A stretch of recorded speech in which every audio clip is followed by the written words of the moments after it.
Título: A Maldição do Rio da Beira. Parte 1. A Sombra de Dona Maria.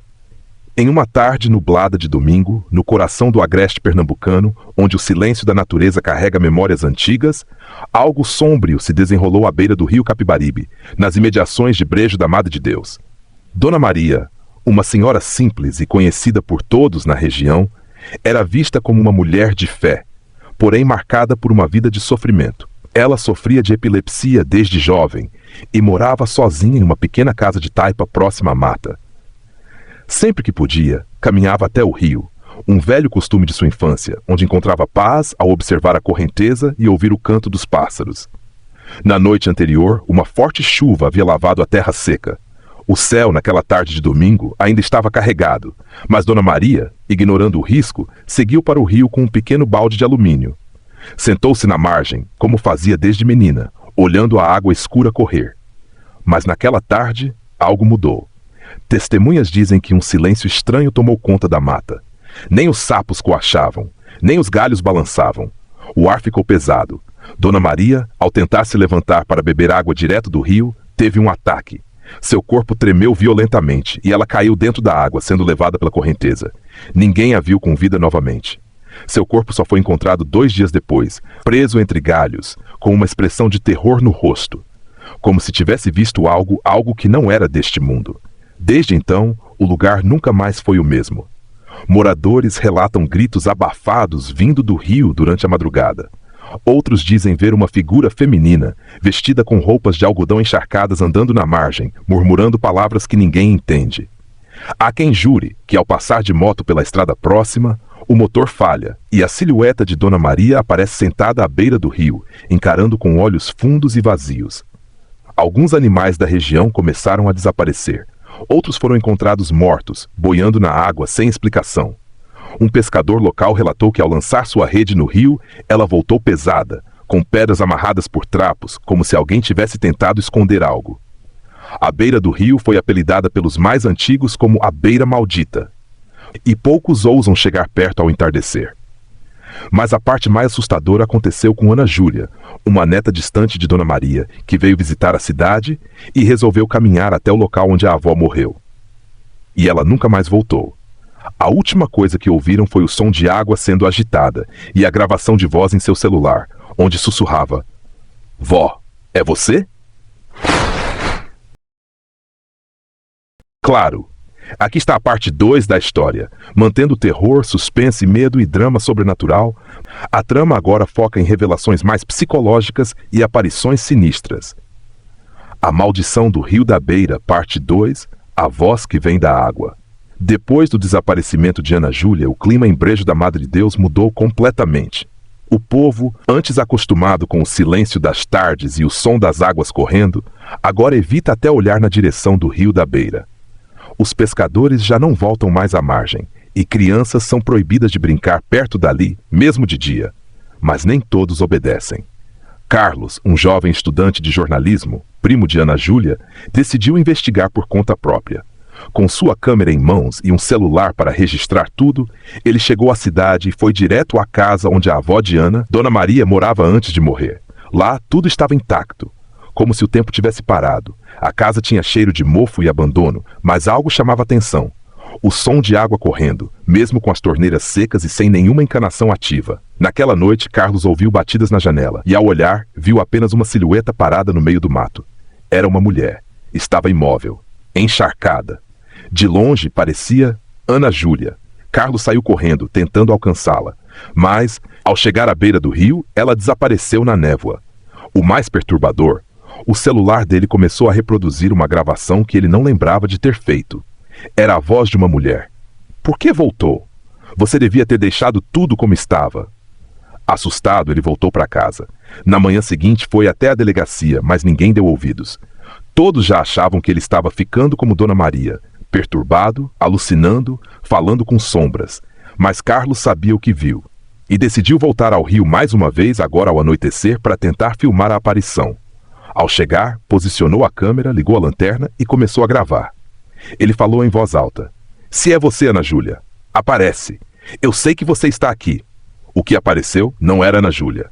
Do meio do rio, a figura de Dona Maria se ergueu da água, sem fazer ondas, sem molhar nada ao redor. Flutuava. Os olhos estavam abertos, mas totalmente brancos. A boca sussurrava algo que a câmera não conseguiu captar. Mas Carlos ouviu claramente dentro da sua mente. O rio quer mais.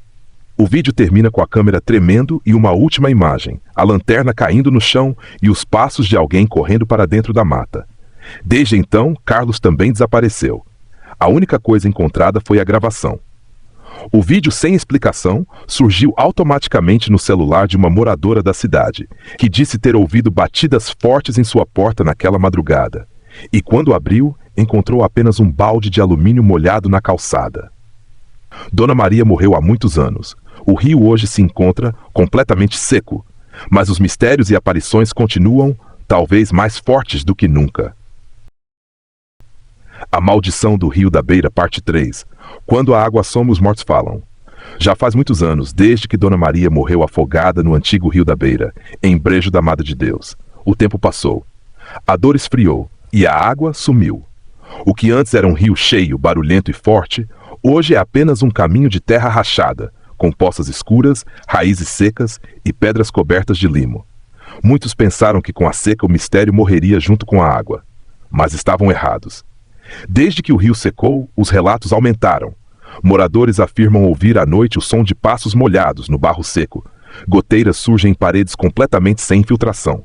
E o mais estranho, objetos molhados aparecem misteriosamente nas varandas de quem mora perto da antiga margem do rio. Baldes, tamancos de madeira, uma boneca encharcada, um pano branco rasgado.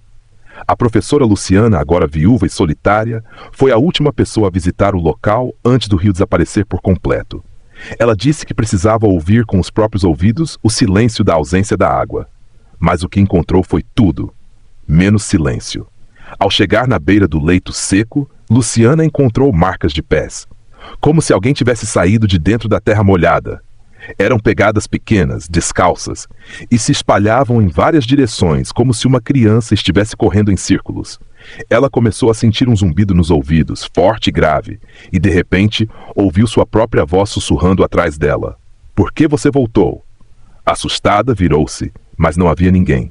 Luciana voltou para casa perturbada.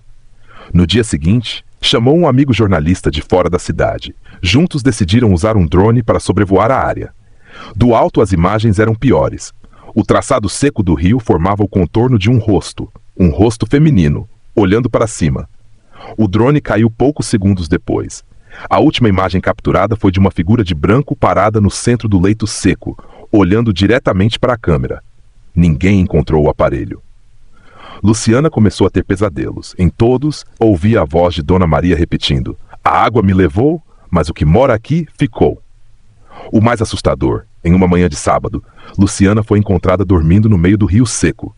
Seus pés estavam molhados, e suas mãos seguravam uma jarra de alumínio, igual a que Dona Maria usava décadas atrás. A Maldição do Rio da Beira, parte 4. A tarde em que o K2 apitou. Era uma tarde abafada de sábado em Brejo da Madre de Deus. O céu estava carregado, como se fosse chover, mas nenhuma gota caía. O antigo leito seco do Rio da Beira parecia ainda mais sinistro à luz do sol, rachado, silencioso e coberto de folhas secas e marcas que ninguém sabia explicar. Rafael, um investigador do sobrenatural, decidiu visitar o local depois de ouvir sobre os estranhos acontecimentos envolvendo Dona Maria, Luciana e o desaparecimento de Carlos. Com ele levava apenas um K2, aparelho sensível a campos eletromagnéticos, que costuma detectar presenças espirituais. Ao chegar, Rafael se aproximou da parte mais funda do antigo leito. O ar era quente, mas uma brisa gelada o atingiu de repente, fazendo os pelos de seus braços se arrepiarem. Ele ligou o K2. Nada. A luz verde piscava de forma normal. Rafael caminhou mais um pouco até o local exato onde Luciana foi encontrada dias antes. Pés molhados, segurando uma jarra de alumínio. Assim que ele pisou na área, o K2 acendeu até o último nível, com uma intensidade que o fez recuar um passo. "Tem alguém aqui comigo?" perguntou em voz alta. O aparelho respondeu com luzes vermelhas constantes. Rafael então se ajoelhou e encostou o K2 na terra seca. As luzes se apagaram por um segundo e voltaram ainda mais fortes, como se algo estivesse se aproximando. Ele sentiu um cheiro forte de água parada, mesmo sem haver uma gota em volta. É você, Dona Maria. Silêncio. Então, uma rajada de vento cruzou o leito, levantando poeira e folhas. O K2 oscilava sem parar. Rafael começou a suar, não de calor, mas de algo que ele reconhecia muito bem. Pânico verdadeiro. Foi quando escutou, bem próximo ao ouvido, uma respiração. Pesada, longa. Virou-se de imediato. Não havia ninguém. O K2 tremeu na sua mão e caiu no chão. As luzes vermelhas piscavam tão rápido que pareciam explodir. Ele se abaixou para pegá-lo e viu algo que o gelou até os ossos. Pegadas frescas e molhadas aparecendo na terra rachada, indo em direção a ele. Mas não havia água, nem sombra, nem passos, só as marcas, surgindo uma após a outra. Rafael correu. Na mesma tarde, moradores disseram que ouviram gritos vindo do rio seco e que um redemoinho de poeira se formou bem no centro do antigo leito. Algo que durou apenas segundos, mas deixou marcas profundas no chão. Rafael voltou mais tarde para a pousada, trêmulo, com os olhos avermelhados. Quando perguntaram o que havia visto, ele respondeu apenas: "Não sei se era Dona Maria ou algo que está fingindo ser ela."